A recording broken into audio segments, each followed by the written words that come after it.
Quiet, numbskulls, I'm broadcasting. This here is a true story about crossing the pond at night in the world's smallest cockpit on the tanker through the weather. Oh, and to the tanker crew who did that, thanks a lot. We really appreciated that. I'm just kidding. No, I'm not.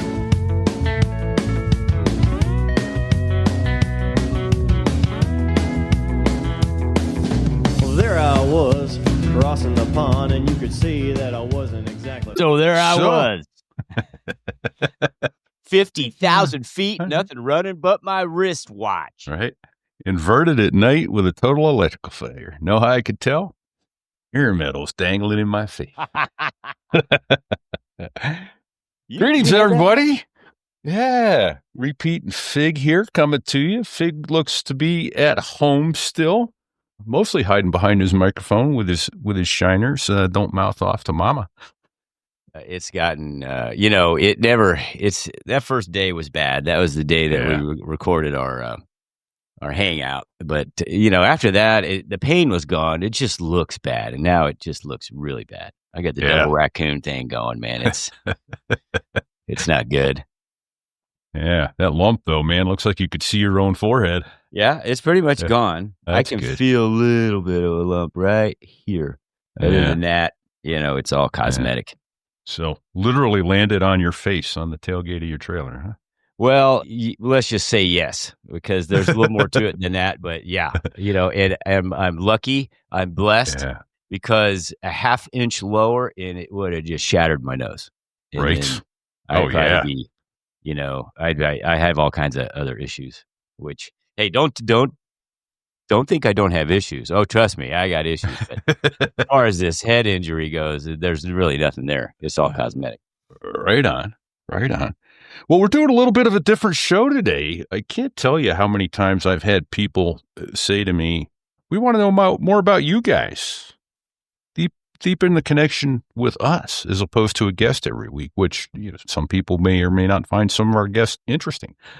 I don't know about you. I find all of our guests interesting and fascinating, but I do too. It's just me. So yeah. Well, I like hearing everybody's stories, man. Yeah, exactly. So the stories, and they have been fantastic.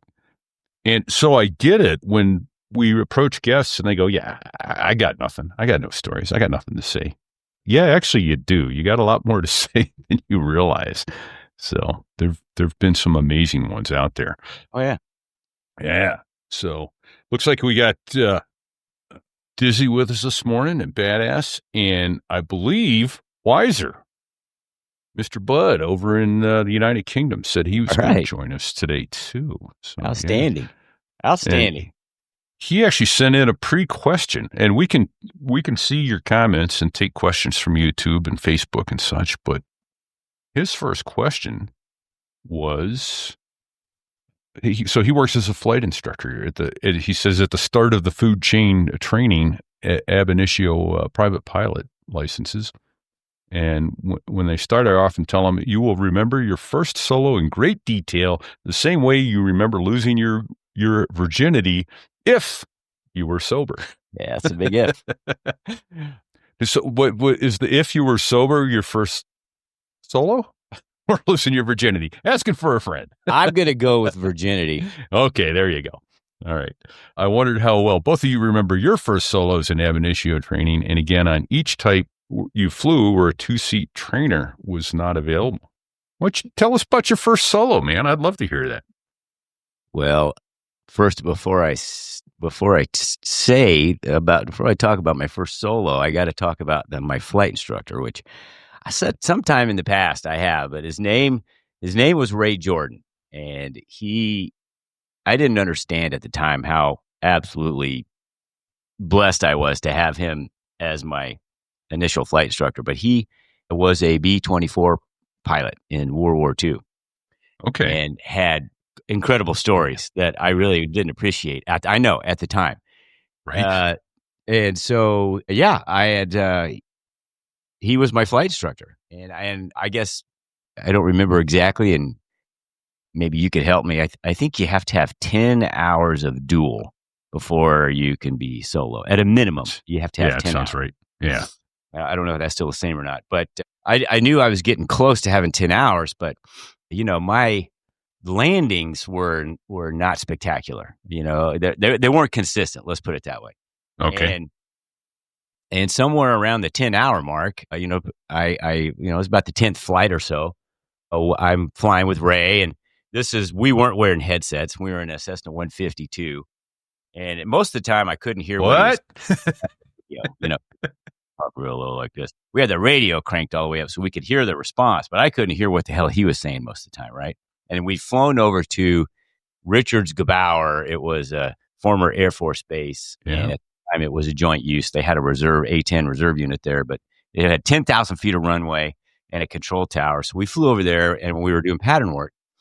And then after we landed, after we were doing touch and goes, which is kind of crazy on a 10,000 foot strip, you could do like 3 goes on a 10,000 foot strip. Yeah. Right? So we landed, and he said, just stop the plane right here. And I thought, okay, we're going to stop and do a rolling takeoff or something like that, because there's plenty. And he unstrapped and got out, and he goes, go around 3 times, stop and pick me up. And I went, what? And he closed the door. And then and I'm like, holy shit, this is happening. So I went around 3 times. I stopped, rolled down to where he was. He got back in and flew back to the little airport that we were based at. But I remember after I got airborne, everything was cool until I was on the downwind, and I'm over this farmer's field. It was full of cows, and I looked down and I thought, holy fuck, I'm all by myself. Right. Whoopsie. This ain't what Suddenly I look over to my right, and there's nobody there, and I see cows. I'm over this field. I'm like, oh shit, this just got really real. Yeah. I think after the initial oh shit factor, I just kind of went into muscle memory mode and did the 3 touch and goes, stopped and picked them up and took them back, and that was that. Fantastic. What about you? What about your first solo? So mine was actually at a non-controlled. I learned to fly at Ryan Field. It's in Baton Rouge International, as it were. So I was going over to the working area, which is west of the field, and north of that, there's a little strip called Jackson, Louisiana. And so we were out there working our landings, and mine was rather frustrating. I got to say, I had 10, 12 hours somewhere in there, and I was doing everything really well, except the landings were not consistent. That was the thing. You just I'd get 3 or 4 really good landings, and then I'd really hork one up and go, what am I missing? So finally, once he was pretty convinced I wasn't going to rip the nose gear off and have a prop strike or stall at 10 feet above the deck, we were over at Jackson, and he goes, okay, this is it. Same thing. Got out, closed the door. And I remember going round and round the pattern, and he's down there waving to me like a madman. I'm like, oh, am I doing something wrong? But no, he's just waving, happy. So it was, it was good. That was a lot of fun. And then I actually wound up changing instructors midway. He moved on to something else. And then I got a guy who was actually the nephew of Darrell Waltrip. And he had just graduated from Louisiana Tech and was a new CFI, but signed me off to do all my private pilot check ride and all that kind of stuff, but refocused me on a whole bunch of things the other instructor hadn't given me. So I'll tell you this, and most flight schools do this, but if you're just working with one instructor, before they sign you off, have another instructor take you up. Yeah. Make sure, it's just a quality assurance check that you haven't overlooked something and they haven't overlooked something that may be important, That is sage advice. Yeah. It really is. Yeah. A doctor's second opinion, Well, yeah.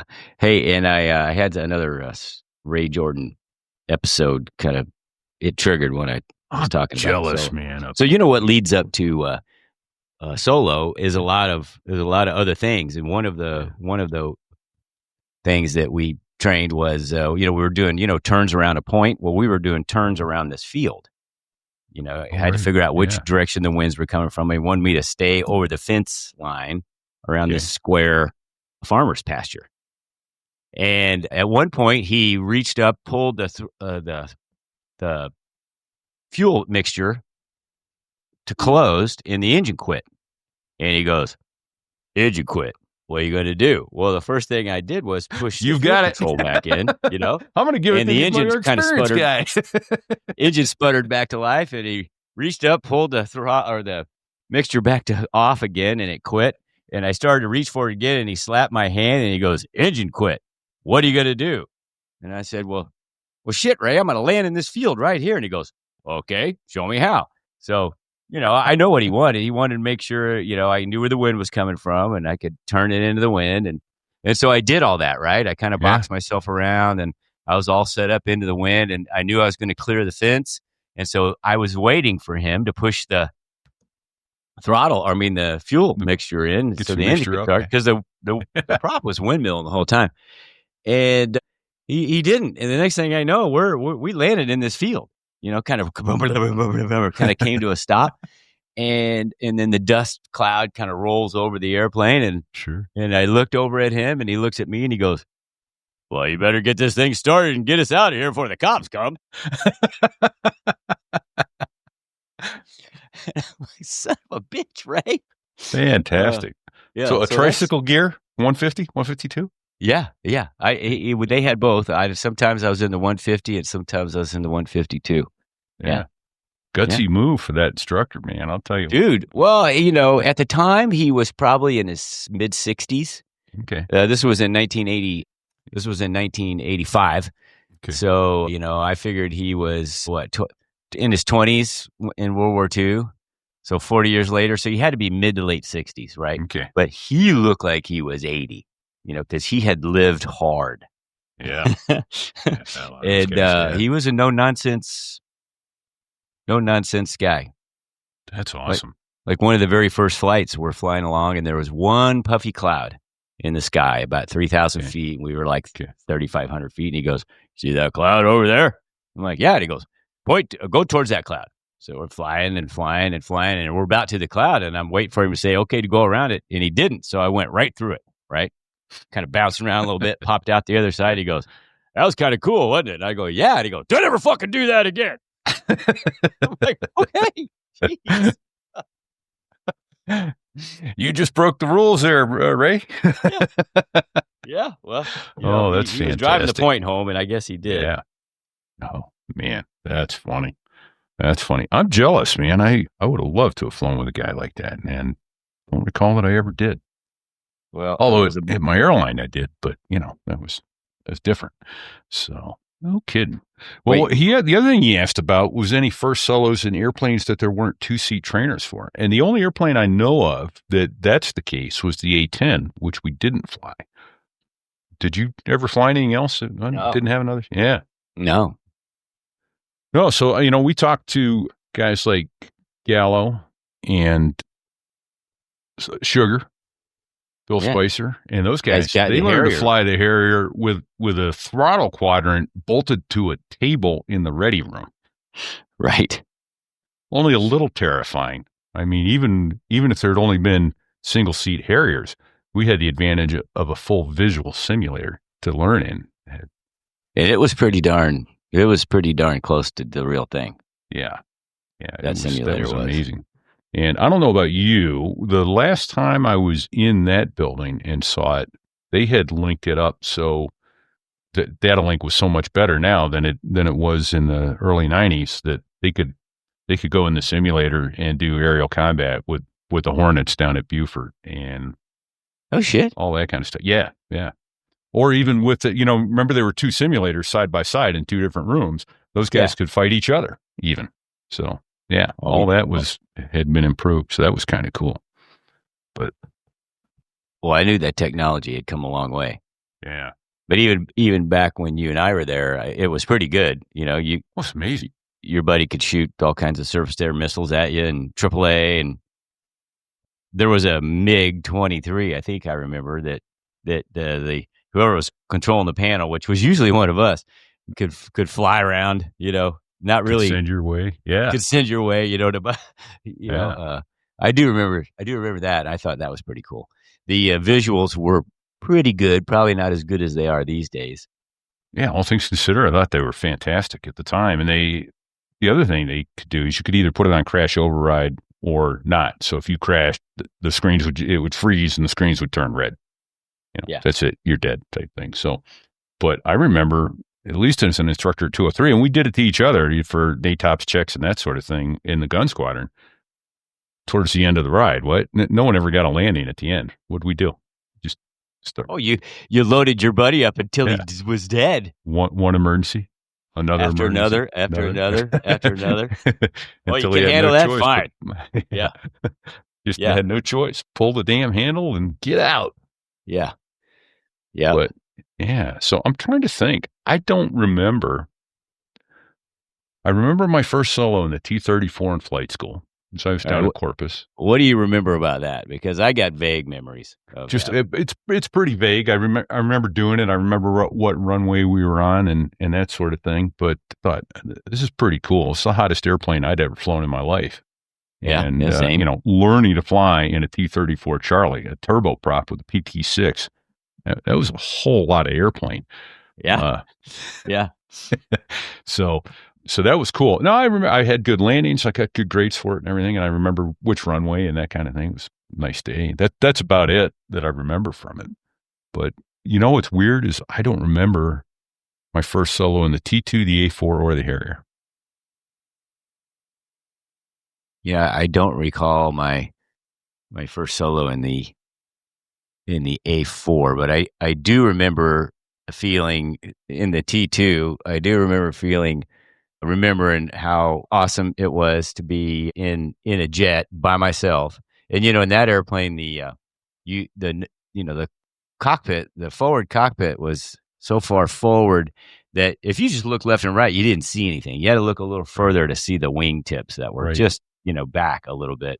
And that's the first airplane I'd ever flown where the wings weren't right underneath me, right? Or right above my head, right? And it was smooth. Smooth, no vibrations, Right. So jets are nice like that, I'd buy one, but I don't have an extra $3 million just for the engine, Is that all that is? Yeah. We should get a couple. Yeah, exactly. No, I'm just thinking almost any jet aircraft. Although I guess some of the used Lears and stuff are down in the 1.5 million range, but oh my God, the maintenance and the fuel. No.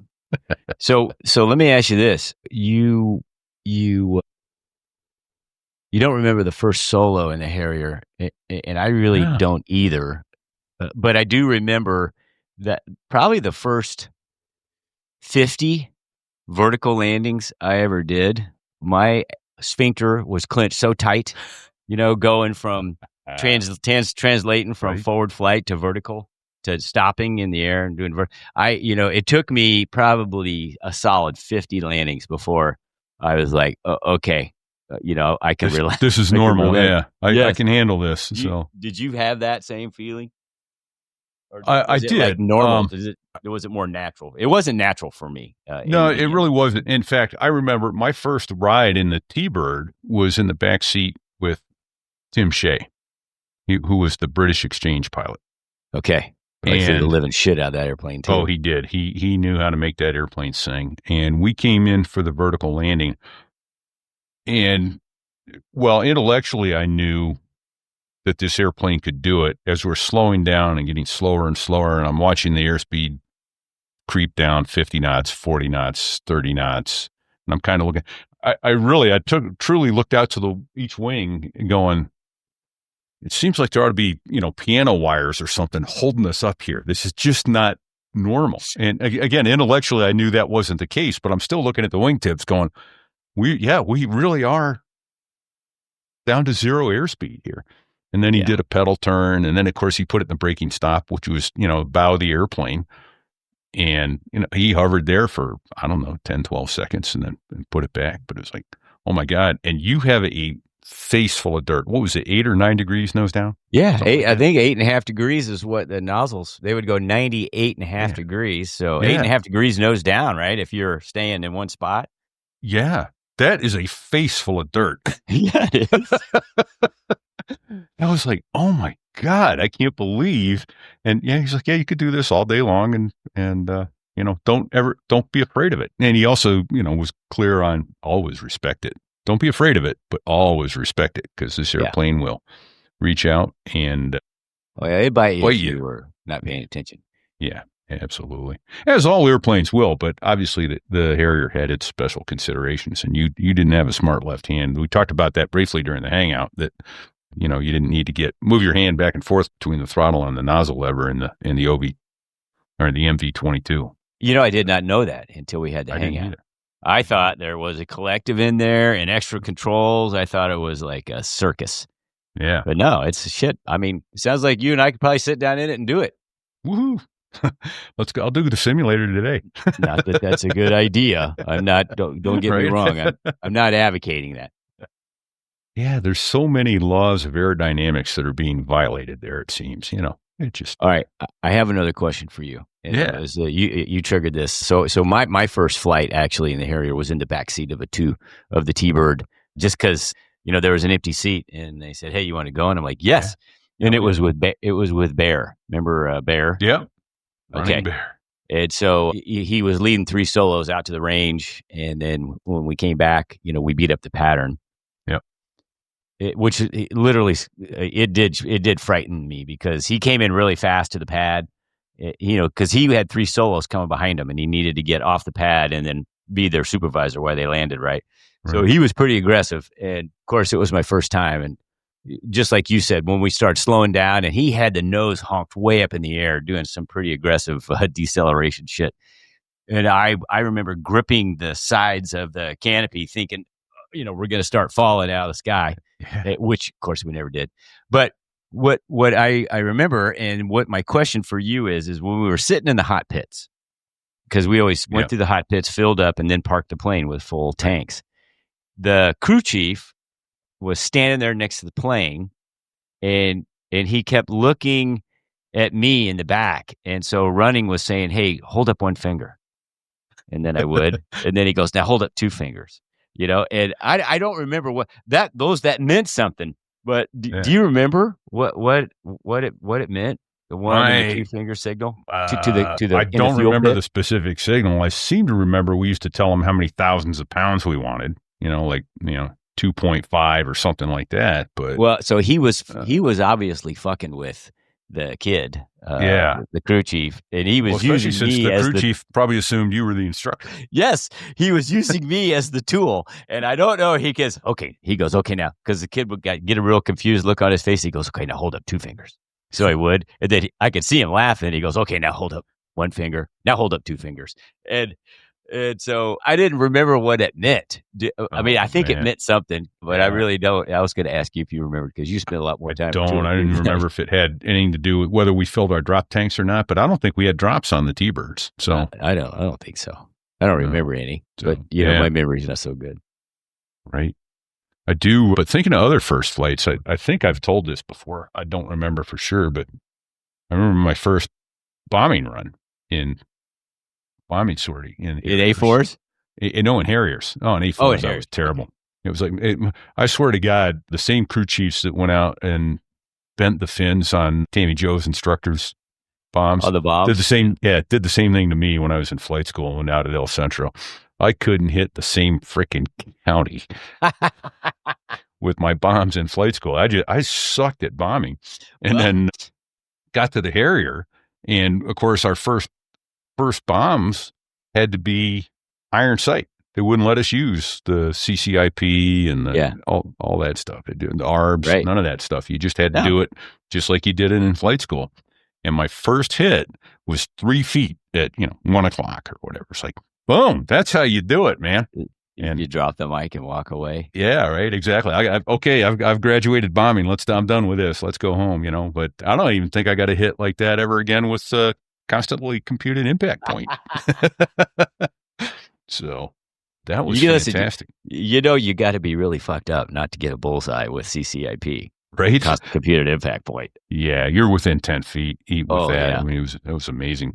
And then, it might have been Bear that showed me. I forget with whom I was flying, but I was a student in the back seat, and we were out doing lofts. You remember that? You'd run in at 500 feet and 480 knots, and then you'd get this little cue in your HUD that would tell you to start. You would hold down the pickle button and pull up. And when the timing was right, the computer would let the bomb go in a loft, and it would loft the bomb in this huge arc, and it let go of it several miles away from the target. It was like a special weapons delivery. Right? Yeah. But then, as soon as you heard the tone, you could unload and roll inverted and fly formation. Yes. And I did. And it was all awesome. And I wish so much, I had some, the technology wasn't there. But can you imagine having a GoPro or something mounted on your helmet, and you could see, because that's a hell of a story. And if if I hadn't seen it with my own eyes and done it, I wouldn't believe it. I would have think you're full of shit. I'm like, no way. You can't fly formation on a bomb you just dropped. Bullshit. Is it smart? No. But can you do it? Yes. Yeah. It was okay, because now realize that we were using 25-pound Mark 76s. These things basically had a shotgun charge in them that made a bunch of smoke, so you could see where the target hit was. Now, I wouldn't probably do that on a high explosive bomb, just in case fused and went. Yeah, that'd be, that would ruin your day. That's one of the Darwin's natural selection tricks right there. Yeah. Although we did have a guy in the squadron in 223. Was he in 223 with us who shot himself? He had shot himself in an A4. Yeah. Because I do recall that. Who the hell was that? Well, maybe we shouldn't say his name. Yeah. Because protect his, I think I know who it was, but ego. Yeah, I think he'd been in A4 and he was doing a strafing run, and he pulled off straight, and without jinking left or right, he got out ahead of his rounds. Came back, ricocheted off, and shot him in the belly. Hey, I want to circle back to the bombing thing. Yeah. Do you, because I know it was traumatic, and having gone back and then been an instructor in the advanced stages and taught bombing, I know firsthand, because I remember how traumatic it was. Do you remember, the first time you hurled yourself at the ground and didn't, automatically pull up like you were in a loop, but, also on a bombing run, that's what you're doing. Yeah. Do you remember how traumatic that was? Yeah. And I also remember, we talk about it more with rockets than not, because you just want to watch those rockets. They look so cool. Yeah. And so you want to follow those damn things down. Yeah, that was different. And especially now, again, a 10-degree angle bombing run, that looks pretty steep. But 30 and 60-degree bombing runs, oh my God. Yeah. All you see is the earth. Yeah. And since the beginning of flight training, we never kept our nose pointed at the ground, ever. Yeah. Well, when you go drop a bomb, that's exactly what you do. You point your nose at the ground and you leave it there until you get to a predetermined altitude and airspeed. And a lot of times it's, in the A4, just the 30-degree pattern, you were not hitting the pickle button until about 3,000 feet, right? AGL. Yeah. And you're doing 450, 480. And so by the time you pickle, wait half a second. Pickle, pause, and pull. And then start putting on the 4 to 5G pull. You bottom out around 1,500 feet. Yeah. Which is low at that speed when you're still heading down. So being at the other end of that, sitting in the back seat, taking out new students on their first bombing run, I learned real quick that I had to keep my hands up, cupped on around the stick. It was the G limiter. Yeah. Because the very first time I didn't have it, and the natural reaction was, oh my God, I'm going to die, snatch on all that G and over G the plane, which we did. About 9G. Such a thing. Yeah, about a 9G spike before I got my hands on it. And so from then on out, I always kept on the very first bombing run, I always kept my hand there as a stop, because everybody was the same. It was the ground rush It was like, oh my God, I'm going to die, and start pulling real hard, real fast. Yeah. Yeah. Yeah. I want to go back to that guarding the controls here in just a second, but I just want to note that Badass says that there are four of course, there's only 223 Harriers. They're the last Marine attack squadron in the world. There's a flight of 4 is at Tampa getting ready to do the flyover, including the highly decorated CO bird. I guess they're going to do the NFL flyover. Oh, no shit. For the show today. Yeah. So Well, they probably won't show it on TV. Damn it. Yeah, I know. But I bet that video will hit YouTube sometime later today. That'd be cool. Pretty badass. That's pretty badass. Yeah. So we'll look for that. But yeah, so you did a good bit of time in A4s and the T-45 instructing. You do it now in your airplane. Yeah. And so my daughter was working on her CFI all summer. We had her on a few shows back. And one of the things that I've always done, going back to my instructor days, is guard the controls. And boy, it really offended my daughter at one point. And first of all, I had to say to her, look, I'm not your instructor, but I am your father. I'm not going to let you hurt me or you, and I'm not going to let you break the airplane. And so, I just nudged the controls a little bit. She got offended by that. And you got to have thick skin about that sort of thing. I said, I've had guys sitting in my right seat with 4 times the amount of time in the airplane that I have, 777, MD-11, what have you. And you can bet your ass I guarded the controls, particularly on landing. That's her time. Now, you aren't doing it the whole flight, but when you're in a critical environment, yeah, you're guarding the controls. So you don't get a tail strike, so you don't have any kind of issues. Right. You ever get any pushback for guarding the controls? No. Yeah. No, not at all. Good. Yeah. And oh, by the way, I expect my first officers to guard the controls when I'm flying. Yeah. Well, and that's part of the brief, especially when I'm training. It's mostly new first officers, is like, hey, if you feel me on the controls, if you feel something on the controls, it's probably me. You keep flying, unless I say I've got the jet. Yeah. Yeah. Because you don't want to be that guy who lets somebody else break the airplane. Exactly. Right? That's the only reason. And I would tell my first officers that. I said, if be aware. And we had one years ago, and the captain got sideways with the FAA, and the first officer basically, saved that airplane that day. And it turned out, thank goodness, that the FAA stepped in and said something, because it turned out the guy had a health issue that was caught, and it saved his life. And I can't be any more specific about that, just for, privacy reasons and everything else. But the fact is, everybody at the controls is just as responsible to keep from breaking that airplane. Yeah. So, yeah, I never mind. I always tell first officers, don't let me hurt us. I'm going to guard the controls, and I expect you to do the same. Don't let me hurt us. And I'd rather have a guy go around, and start pushing up the throttles even before I do. And you know what? Come around, do another landing. We'll talk about it in the debrief. Speaking of go-arounds, that's a good segue. Yeah.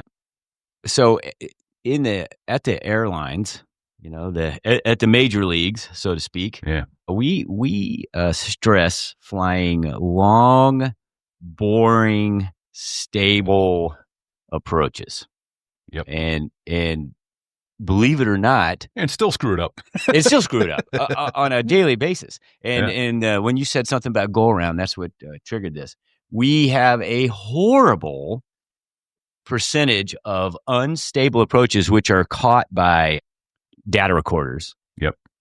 Flight data recorders. Yeah. When certain parameters are exceeded. Yeah. FOQA. What's that stand for, Pete? FOQA. Flight Ops Quality Assurance. Yes. And when you get outside certain parameters, like certain rates of descent, certain airspeeds, meaning if your target airspeed is this, if you're more than this knots over or this many knots less, it takes a snapshot of it.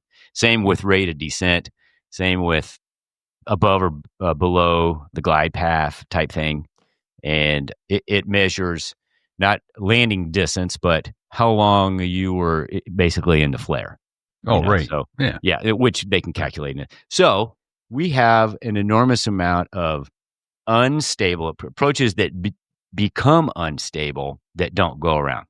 And there's some psychology behind that. Yeah. Do you want to talk about that? Yeah, we could do that. I mean, here's the thing. We had the same thing going on, and I think it's much better. And it's been some time since I've looked at the statistics on this, but I know there was a huge emphasis at my airline of making it as common to go around from an unstable approach as it was to reject a takeoff if you had any kind of light before 80 knots, or if it was, fire, wind shear, anything like that between 80 knots and your V1 speed. So that went a long way to reducing the number of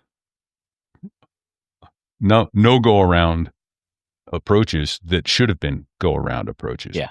And then, in fact, we lovingly called the simulators for, I want to say, probably the 2 or 3 years when you went to recurrent training, we would call the end of recurrent training death by go around. Because, yeah. I mean, I don't know about you guys, but the few real world go arounds that I ever did before we started doing that were absolute clusterfucks.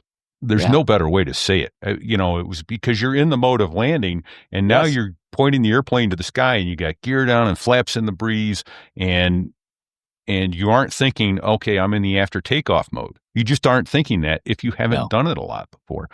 And so they put a lot of emphasis on, okay.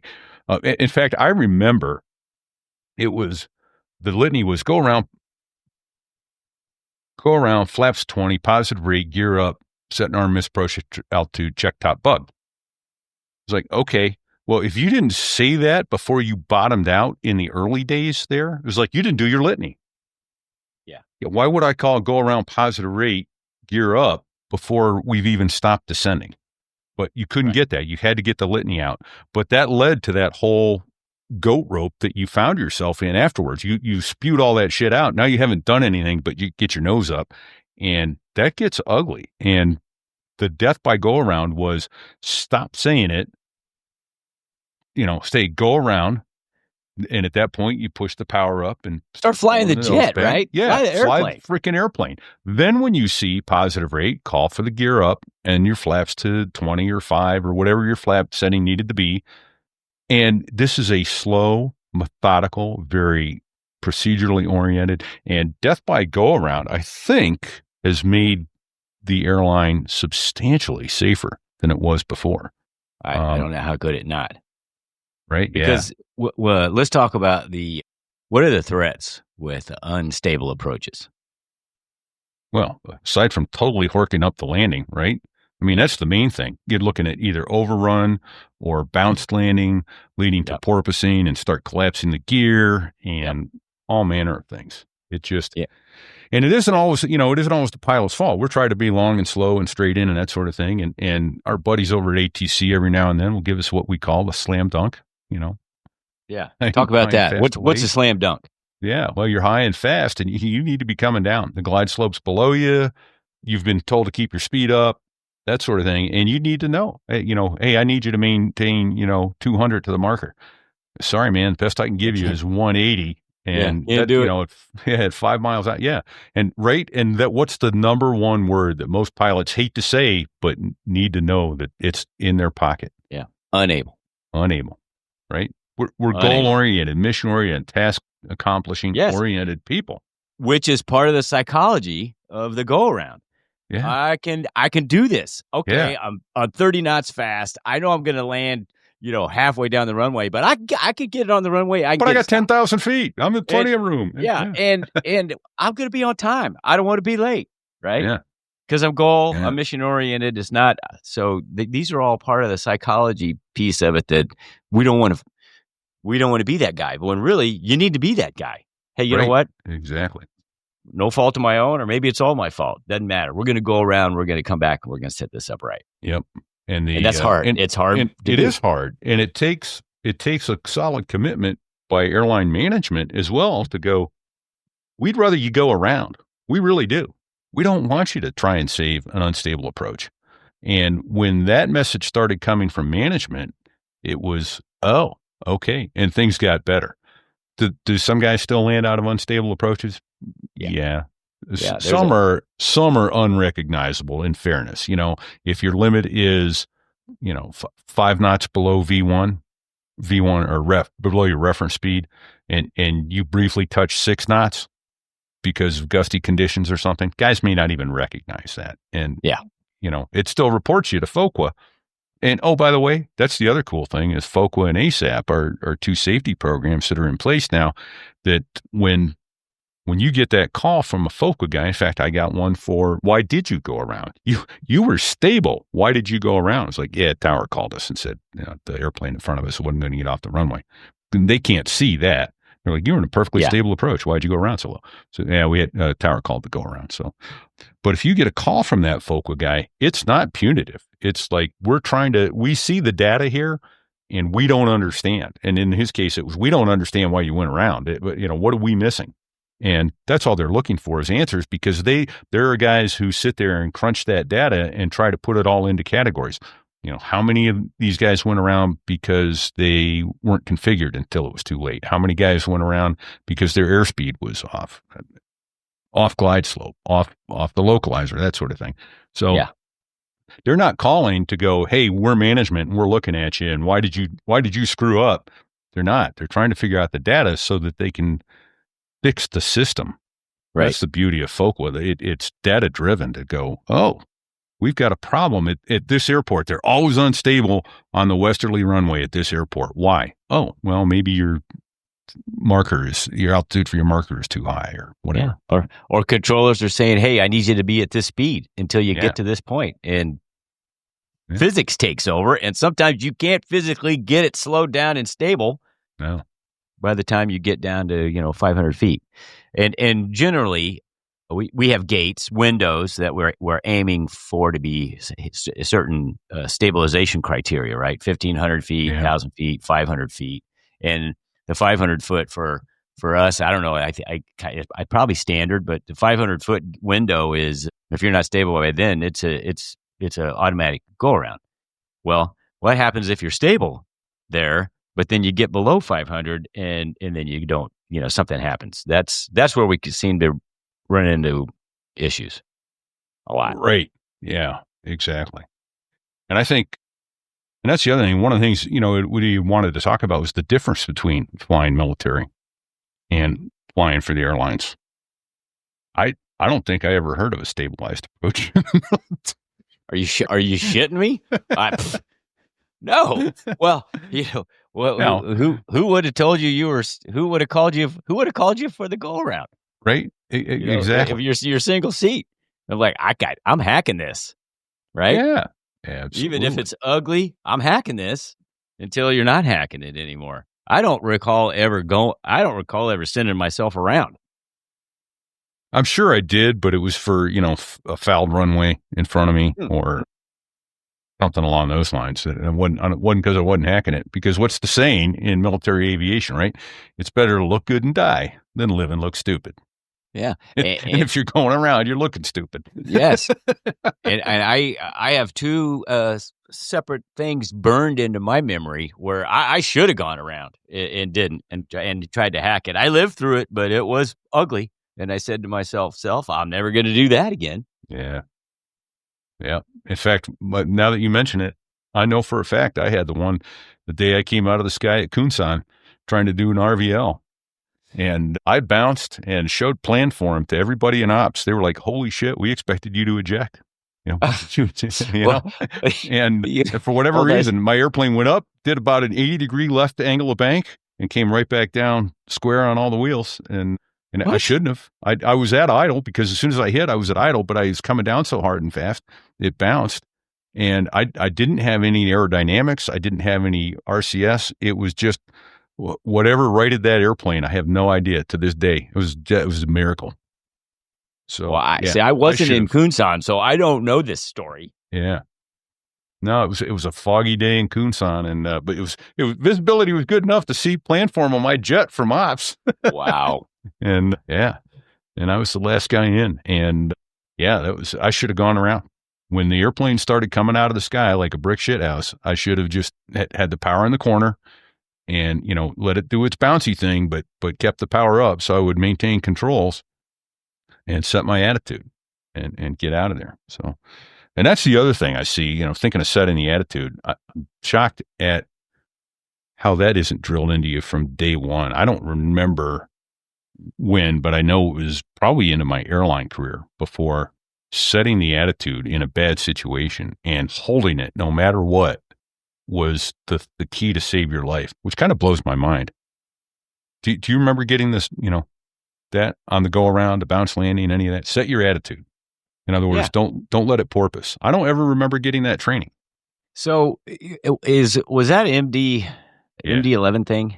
Yeah. Because I know that airplane had a that was a reputation. varsity airplane every time you landed it. It really is. So what? To tell us why? Because I've never flown it. Well, there's a couple things going on. First of all, remember the MD-11 is much like the DC-10. It was the 90s version 2-man cockpit of the DC-10, and it had a much smaller horizontal stabilizer, which was more easily blanked out by full flaps landing and that sort of thing. But it had a couple other things going for it that would fool you, as it were. If you touched down in that airplane and bounced the landing, well, let me back up a little bit. As you got in close, if you tried to use nose attitude, in other words, you're getting in close, you're coming down fast, if you tried to rotate by pulling the nose up to slow your rate of descent, what you were essentially doing, remember, your main gear on that airplane is behind the pitch rotational axis of the airplane. Yeah. So you are actually driving your landing gear faster to the deck by pulling the nose up. Yeah, that makes sense. And if you're in close, you've just increased the rate of descent of your gear. Even if you're slowing the rate of descent of the airplane, you've increased the rate of descent of the gear. And the other thing that the airplane would then do is if you hit and bounced, you've now got this airplane vibrating, and it's like, it feels like the airplane's rolling down the runway. And even though you're airborne, because as your main gear comes up, now the rotation has moved forward, and it's like kind of rotating around the cockpit. So the airplane's coming up in the air, but the cockpit's not moving.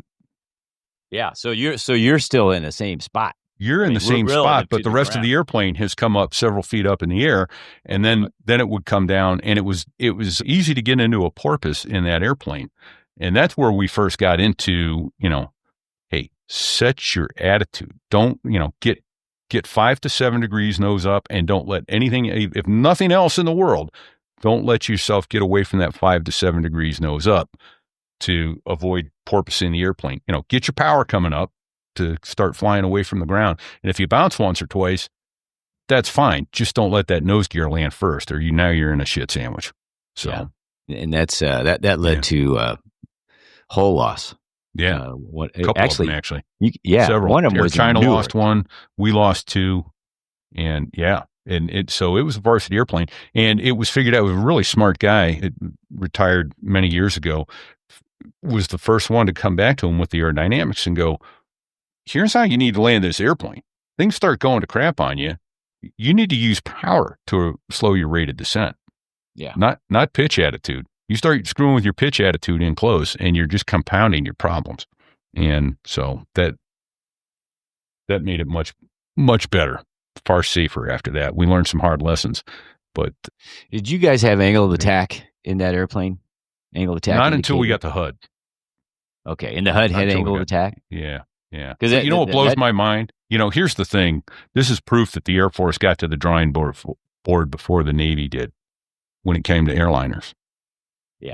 Especially in the older airliners, what are you doing? You're setting these little plastic bugs on your airspeed indicator based on the weight of the airplane. Because the airplane varies in weight by many tens of thousands of pounds over the course of a flight. And so you have to change the speeds you need to be flying at.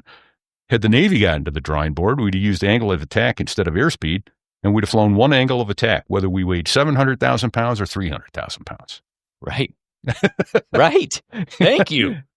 I know. It's very frustrating. And if you had an angle of attack gauge, it would take unreliable airspeed scenarios completely out of the picture. Yep. Yeah. As long as you had good angle of attack, you could fly the jet all day long. Yeah, absolutely. So yeah, and that's truly a lifesaver there. But yeah, that's why I have to laugh. I don't remember unstable approaches or. But the other thing is, I don't remember setting the attitude. We must have covered it somehow or some way in the Harrier things. We covered so many other things you never to do in that airplane at your own peril. We've talked about the death equation before and all that sort of thing. So you don't get an adverse yaw departure and those sorts of things. But I don't remember the attitude being the primary. And oddly enough, that's the same thing in my little Grumman Tiger. Same thing. That airplane will start porpoising in a heartbeat if you screw up the landing. And I have seen Cessnas do it too. So set your attitude. Yeah, come on. Yeah.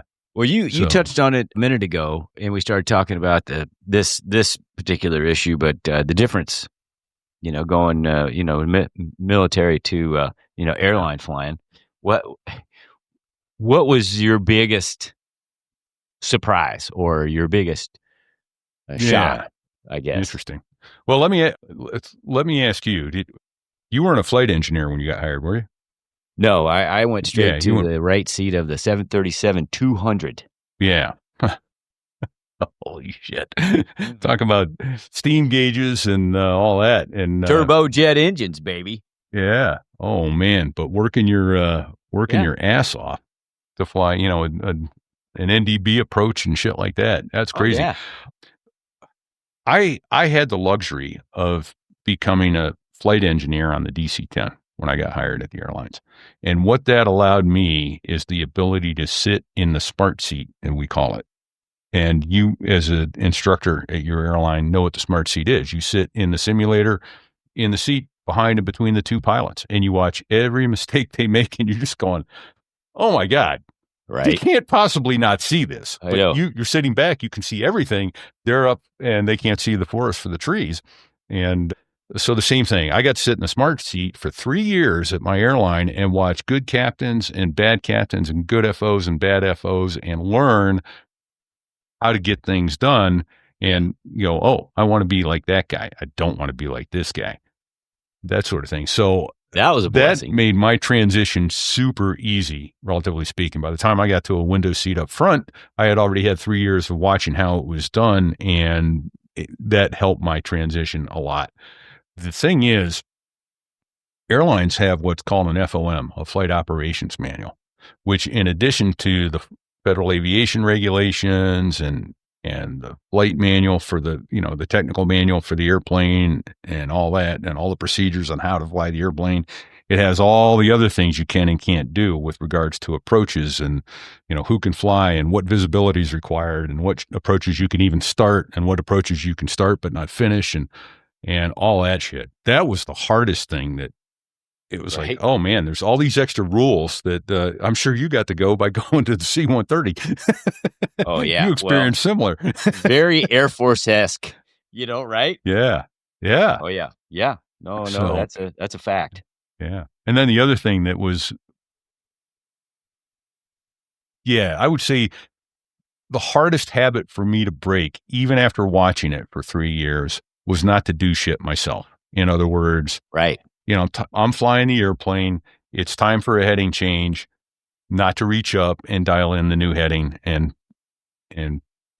right. give myself the bug, telling the other guy, set heading 350. Right. That was really hard too. Yeah. As a single seat pilot, you did all that shit for yourself. And so it's everything. Like, how hard is that? Yeah. You're talking, you're flying, you're turning you're touching everything. And then suddenly and now you're not allowed to. You're in a crew airplane, and our standard operating procedure sounds a lot like yours. When you're flying the airplane, you are flying the airplane, and that is it. Yep, exactly. Somebody else is talking. Somebody else is touching all the buttons. Yep. And early on, it wasn't. It's since changed. Is the triple verification set 350? Guy goes up. I'm setting 350, and you have to go 350 is set. Right. So. Yeah, all this extra talking, it's like, oh, come on. A lot. I'm looking at it. It's good, So it's just a different culture is what it boils down to. But I get it. When there's that much at stake with several 100,000 pounds of airplane and many lives, it's okay. Go ahead and triple check. because we still get it wrong. Yes, which is, well, it's a fact. And think about it. We're not flying 45 minutes at a time, or an hour at a time. Sometimes you're going 11 and a half or 12 and a half hours. Yeah. And my longest flight is 15:45. I mean, you feel like you've been sucked through a straw. Yep. And maybe, there's some cobwebs going on. You're fighting some fatigue. So right? Or you just woke up from your rest break, 45 minutes prior to top of descent, but you're still sitting there 45 minutes later hoping that the caffeine's going to kick in before you start downhill. And you just realize, I haven't even done my briefing yet. Crap. So suddenly these procedures that we put in place where you're verbalizing, you're verifying, somebody's monitoring what you're doing, what you said. So hopefully it's, it catches these mistakes, which is why we do it. Yeah.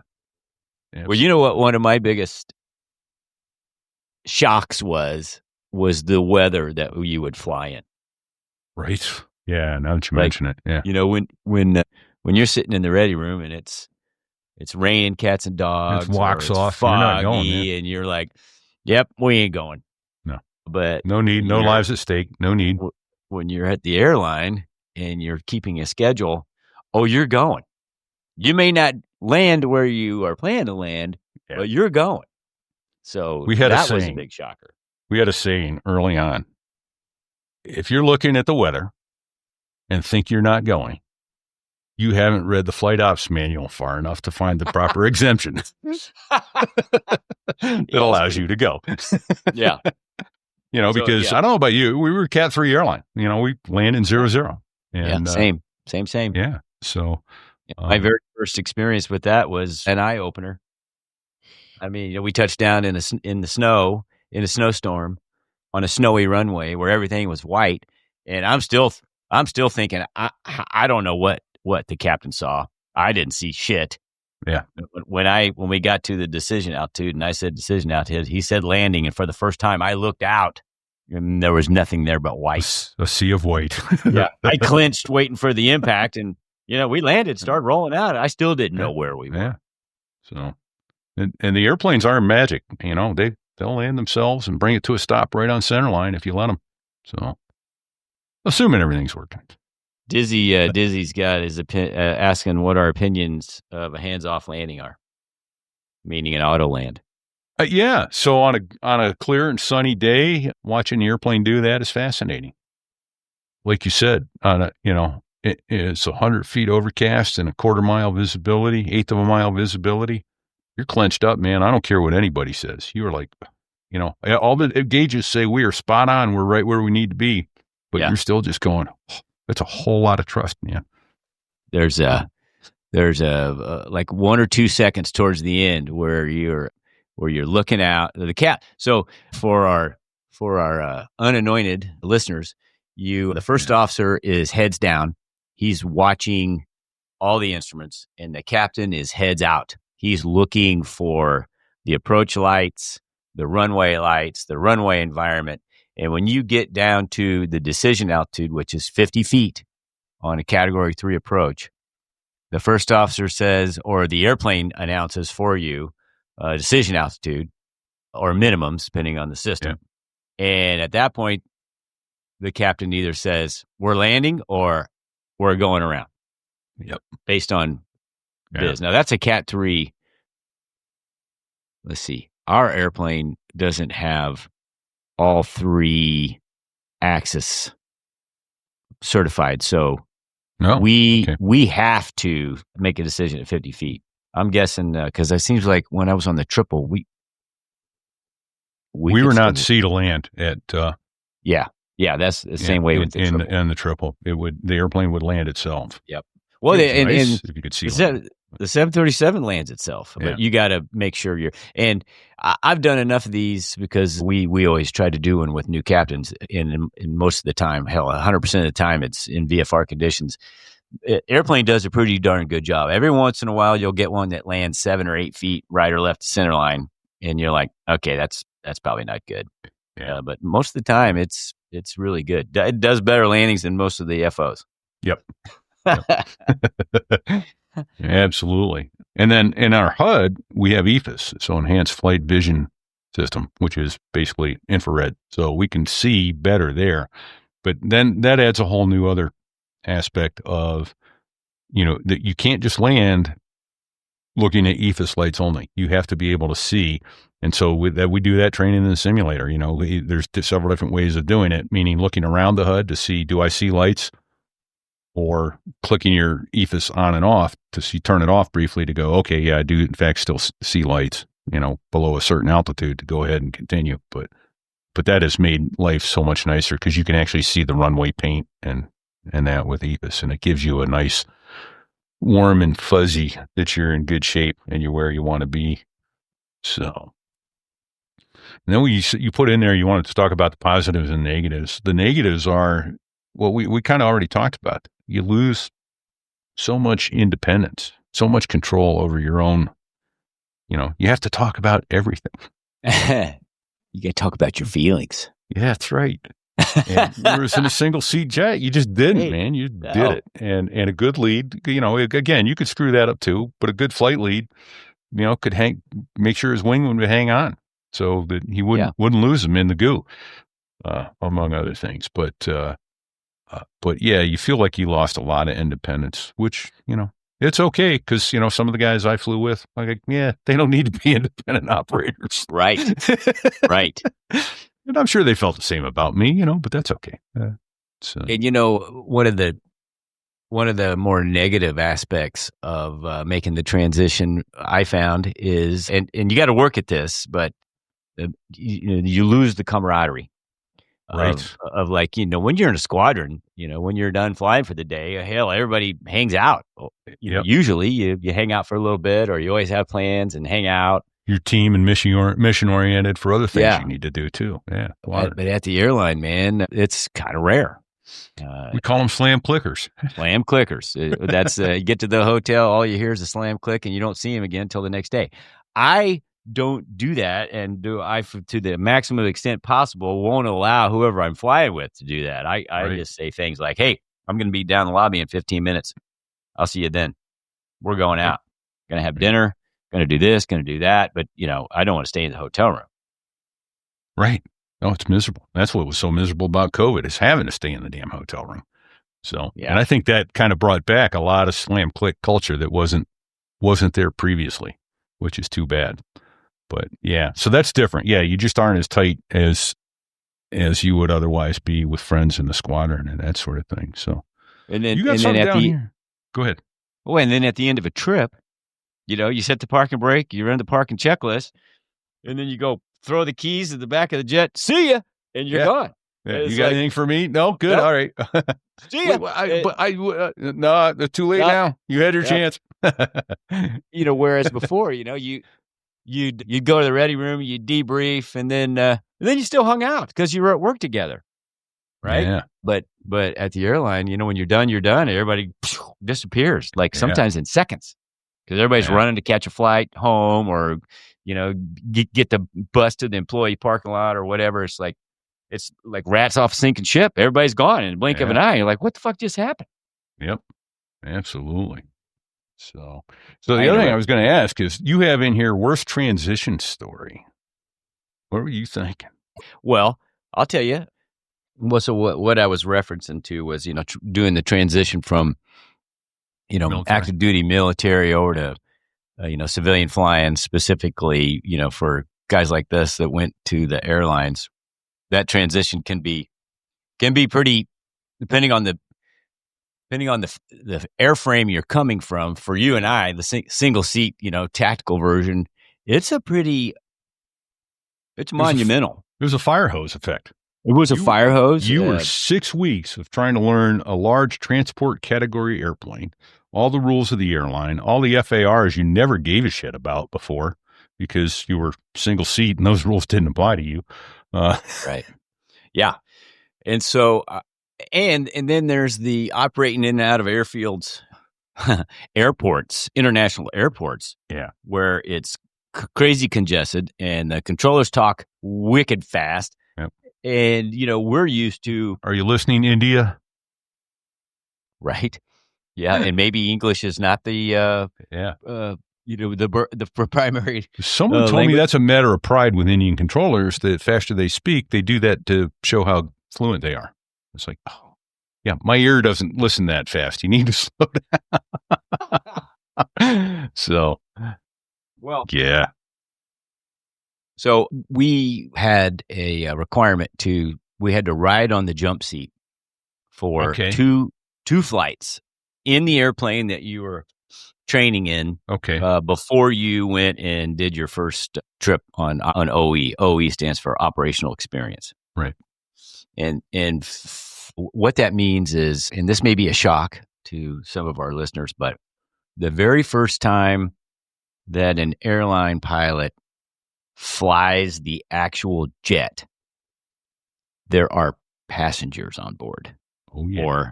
Or revenue things on board. Yeah. So you have with you somebody that's qualified to be an instructor, so to speak, and the FAA calls them check airmen, which is what I do now. Yeah. I'm a check airman on the 737, and so he's your instructor or she.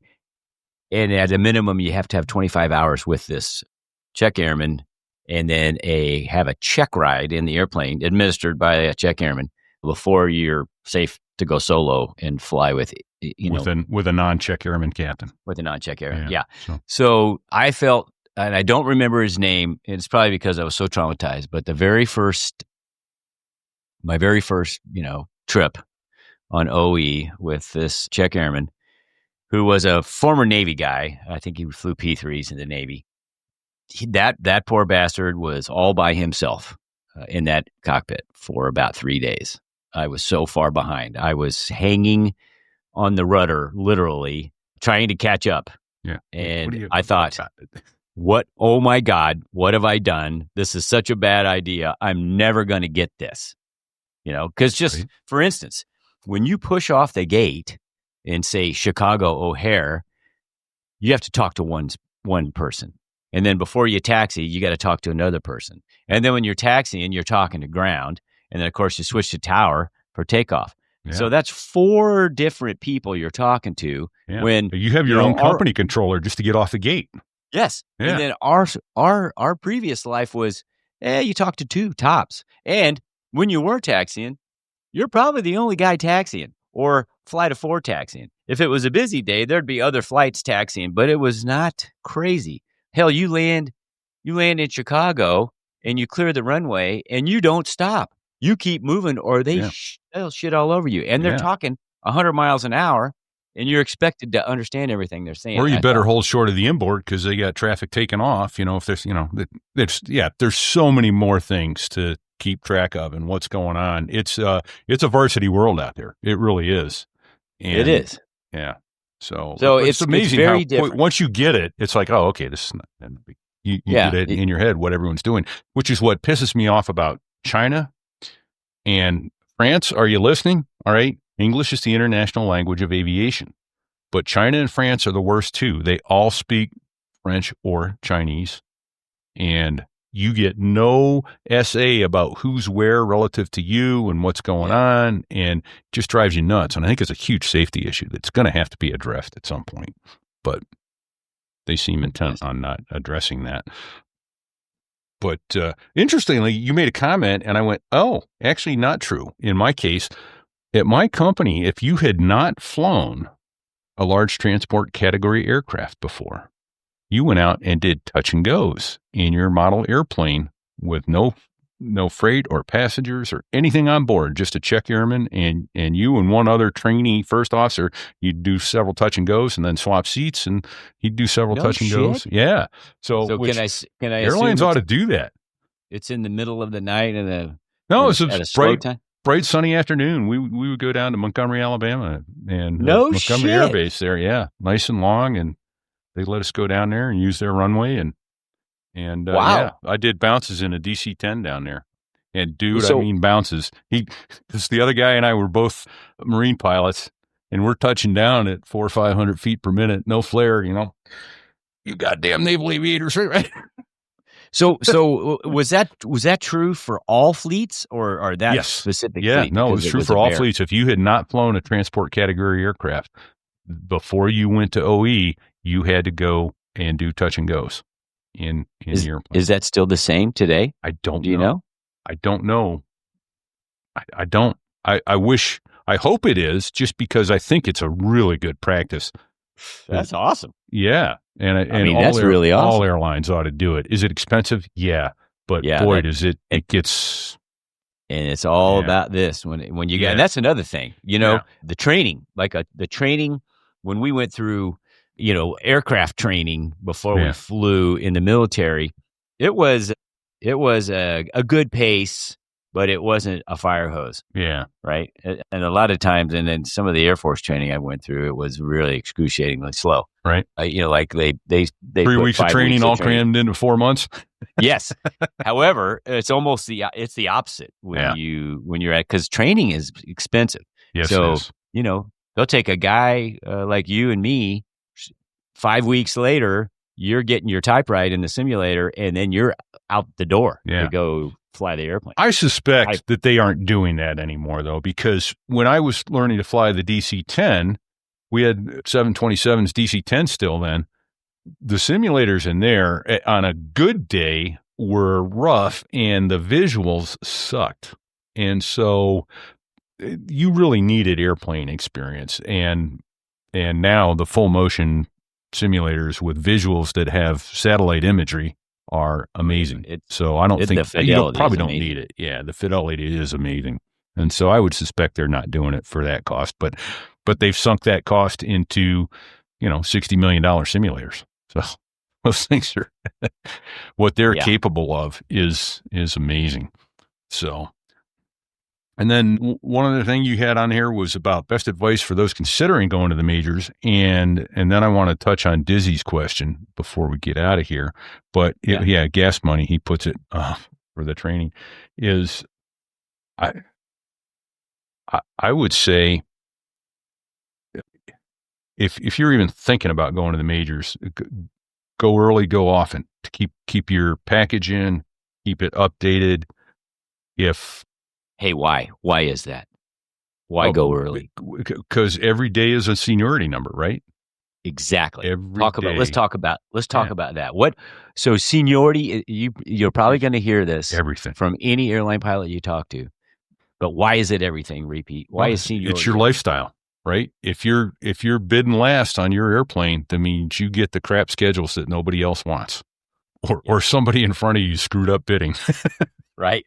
And so the more senior you are, the better schedules you can control and hold, and everything is based on your data hire.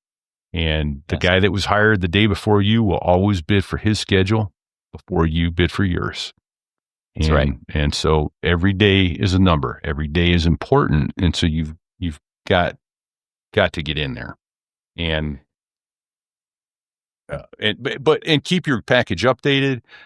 Be honest. Here's the other thing that if you're even a little bit dishonest on your package, don't think they won't find out. And when they do find out, you are now an ex-airline pilot. You're gone. They don't care. There's no room for fudging your records or anything in the airlines. They don't think it's even a little bit amusing. So we could do an entire podcast on this. Yeah. I for 5 years was an interview captain. So I can talk about this a lot. The do's, the don'ts, the have tos and the maybes. But what Repeat said is so spot on. Listen, nobody cares if you failed a check ride or a stage check or whatever. Just be forthright about it. Because if you aren't, and then it comes up later, well, now you're a liar. Yeah. Well, let me ask this. Though. Like, so a school like Embry-Riddle has a stage check, and then you ride with the FAA. Yeah. If you fail that stage check and had to redo it and then get signed off to go with the FAA, you don't consider that a failure, say, of your instrument check ride or your commercial check ride. No. However, I have on the applicants that went to aviation schools where they did have those. Is that any Part 141 school? Yeah, 141 schools, right? Yeah. That have stage checks along the way. Most of the time, if there was a stage check failure, they put it down, and I'm reading it, and I'm like, okay, I don't really give two shits. I didn't even give a shit if somebody failed. For instance, I interviewed this guy one time, and before I interviewed, I'm looking at all this stuff. He failed, other than after his private pilot's license check ride. He failed every single check ride the first time. Yeah. And then was successful like the very next day. Yeah. So I'm looking at it and I'm like, well, obviously this dude's got some check ride-itis. Bingo. And so when I got him in front of me and I knew he was worried about it, I just, ripped the Band-Aid right off and I said, looks to me like you have a little. And by the way, he was at a regional airline and he had no failures at the regional. Yeah. So he got over it. But I knew he was worried about it. So let's talk about it. And you know what? He totally owned everything, and that's really all I wanted to hear. Yep. I totally have check ride-itis. This is what I screwed up on this ride. This is what I screwed up on this ride. Went out the very next day, fixed it, blah, blah, blah. Not, well, the guy had it in for me and the airplane wasn't working right. And, all these excuses. No, just own it. Bingo. No, that's great advice. It really is. And then don't get old. It's bad for your memory. How many months did they sponsor us last year?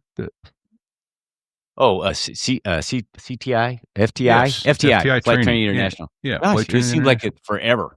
Yeah. Yeah. Those guys are the ones to go see. They weren't around when I got interviewed for my airline, but what did I do? There was another guy around, a guy named Kit Darby. I don't know if he's still doing it or not, but yeah. So I bought Kit Darby's service about interview prep and all that sort of thing, and what they recommended, and I did. I spent $1,000 and went and rented 2 hours of United Airlines 747 simulator time with a guy who knew the profile for the airline I was going to interview with, and that was the best $1,000 I ever spent in my life. It got me through the interview. I'd never flown a 747. The heaviest thing I'd ever flown was a 36,000 pound Harrier with full load of fuel and bombs. Right. And boy, is that a different airplane to fly than a 747 empty. So that gave me the feel and the understanding of what it was going to be like. And so do the prep. Go spend the money and do the prep. You will never regret getting gouged up on what it feels like to fly the simulator, what they're looking for in an interview, and the things, we should do an episode on that. Don't wear a green polka dot suit to your interview. Okay, you're trying to stand out as an individual. Boy, you stood out all right. Don't show up in a polo shirt and jeans. Yeah, for an airline interview. Yeah, or show up with a full beard and a man bun. Yeah. Yes, that has happened. Yeah, amazing, isn't it? Yes. So, it's like anyway, so talk about lack of situational awareness. Yeah, exactly. Good. So, all right. Well, and then the question Dizzy asked, and he's right, is the third rail, but we'll touch it. And I'm pretty sure you and I disagree on this, which is okay, which is a mandatory retirement age of 65. You think you and I disagree on it? I think we do. Well, so are we talking about the mandatory retirement age is 65 or them raising it to possibly 67 now? So that's a thing. They're talking about raising it to 67. And here's the thing that was I against it when they were going to raise it from 60 to 65? Personally, yeah, because it was going to affect my lifestyle. Yeah. But now that I'm in my 60s and would have had to retire almost 4 years ago, I'm like, I'm in, relatively speaking, great shape. I am out on a medical, trying to get that fixed. Don't think it's going to happen, but I'm trying. If it does, great, and I'll be able to go back to work. If not, well, I tried. But there are guys who are perfectly healthy, in far better shape in their early 60s than some of these guys running around in their late 40s and early 50s. I mean, I remember walking up the stairs with a guy who was 59 years old, turning 60 that month, and he could barely make it to the top of the stairs. He had to sit down and rest after he got on the airplane at 59 years old. And I'm like, holy cow. He didn't need to be flying past 60. But there are guys out there who are perfectly capable. And so I think in that sense, I'd like to see it be a more of an individual thing. But I get it that guys don't want to be. So how would you do that? How would you do that? Well, I've had several friends who retired between age 60 and 65. They're like, I've met my pension requirements. I've got enough saved. I'm out. Yeah. I'm done. Yeah. But if you're healthy what enough, I'm okay with going to 67. Or So here's what I was getting at. I was hoping that I could bait you, and you would say it. Right now, to get a class 1 physical, it's depending on where you go and who your AME is, it's a formality. Yeah. Or it's a no shit physical. And for the most part, absolutely. Guys, a lot of guys go to doctors who go, "Here, can you fog this mirror? Yes. Try again. Okay, now you got it. Here's your first class." That's crap. And so that's fine. If you're really concerned with your health, I would not use a flight physical as a precursor for am I okay? I would go get blood work and full Absolutely. thing done, which I do once a year anyway. However, if we're talking about raising the retirement age, and I completely agree with you, I've flown with guys that are 58 years old or 59 years old, and they seem like they're 80. Yep. Or at the same time, I've flown with 64-year-olds who I didn't even know were even older than 60 or even 55. Yeah. Who are in great shape. Their mental acuity is there, and they're great pilots. So everybody's different. My point is, if we're going to just arbitrarily raise the age, we need to have some kind of, I don't want to call it a test, but some ability to measure where you are. I've got no problem with increased scrutiny on cognitive ability and physical fitness and everything else from maybe age 50 on. I really don't. I don't either. So I think maybe we do agree then, because I've got no problem in that sense. I have no problem with if guys want to go to 70, but you better be able to mentally react and be in physically good shape. And for some people they can't do it, and others can. And I just think it's hard to penalize people who are otherwise healthy to force them into retirement. But I agree. So we're in the same camp. Okay. My fear is this is going to be an arbitrarily moved number, and it's not going to have the effect that the people that are really backing this. I don't think it's going to have the effect they're hoping for. No. And so here's it just slides the inevitable another 2 years if they do it the way they did it in 2007. So let's hope for the best, because I'm a customer. We took a trip to Japan, so and I always go up and meet the crew, and everybody seems to be getting my age now, which is fine. Right now, I'm in, other than black eyes and a bruised ego, I'm in great shape. Yeah. I want to make sure everybody else is too. Right. That's all. Yeah. Right. Exactly. So it turns out we do agree on it then. Yeah, that's awesome. So, all right. Didn't you have to take an annual real flight physical in the Marines? Yes. Yeah. And you were in your 20s. And oh, by the way, you also had to pass a physical fitness test twice a year. Yeah. And that was no legit. slouch. Yeah, that was legit. No, and the flight physicals in the military, they not only test your vision, they test your hearing, and they do blood work. Yeah. I mean, it's a real physical. Gonna pass through the exam. Yeah. Oh, yeah. But when you go to get a first class physical for the FAA, like we talked about, depending on where you go, you can be in and out in 10 minutes. No hearing test. Yeah. A very quick vision test. He's pee in a passed cup. now. He's passed now. My flight doc 25 years ago was an interesting guy. He was a Brit, and he'd been a POW in the Congo in the 60s. So I had no idea how old he's the guy. Again, he was like 78 years old. He looked like he might have been 50, 55. He had no idea. But he'd go, how many fingers am I holding up? 3. What number am I whispering? 43. I said, like the 4th or 5th time I'd been there, I go, Doc, have you ever said a number other than 43? Well, if I did, now half you chaps wouldn't be able to get it, would you? Okay. So, what a wonderful gentleman. And I don't mean to cast any asparagus on his memory, because he was a good doc and he would help you out if you got crossways with your physical needs in the FAA. But for young guys like me at the time, again, I'm in my 30s. He kind of rubber stamped. Can you see? Can you hear? Okay, good. Get out of here. Yeah. And that needs to not be the case. So anyway.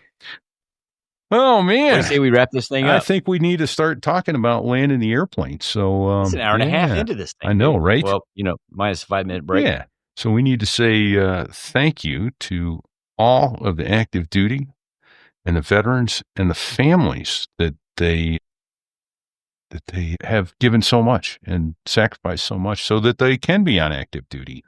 100%. Right. Man. Thanks also to Dave Hamilton over at backbeatmedia.com, who handles our advertising for us. We've got another sponsor coming up again next week, I think, in Masterclass. And let's see who else. Thanks to Badass over at bdsaviationphotography.com. Yeah, thanks for joining us today, Badass. And Dizzy. I think Weiser's out there somewhere. I haven't seen any comments, but I think he might be listening as well. And yeah, let's see. Don't forget our merch store, sarahwas.us/merch. Go get yourself a cool hat, a cool shirt, a cool bikini, beach towel, drinking glasses, all manner of stuff. It's becoming bikini season down in the lower part of the southern hemisphere, below the equator. Yeah, absolutely. Well, it's bikini season here in Kansas City today. It's going to be 88. Oh, nice. All right. And then let's see. So there was that US/rate. Go give us a few stars, please. A few being 5 or more. And share the show. Doesn't cost nothing. That's the thing. If you could share the show with 2 people today, we would be ever so grateful. Let me turn that way down.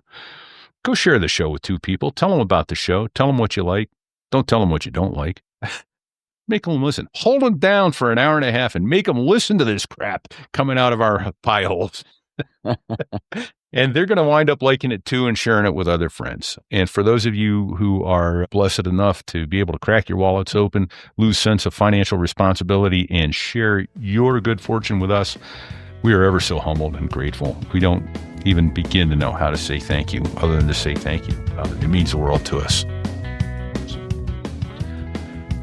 Then one more thank you there. Any hints there, Faye? You listening?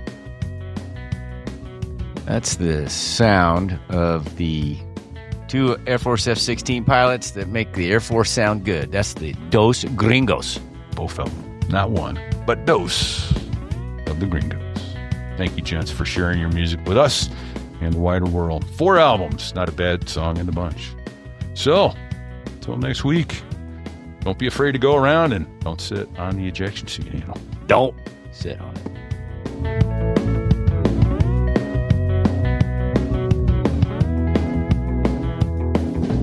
There I was, crossing the pond, and you could see that I wasn't exactly fond of all the shit I was wearing on that day.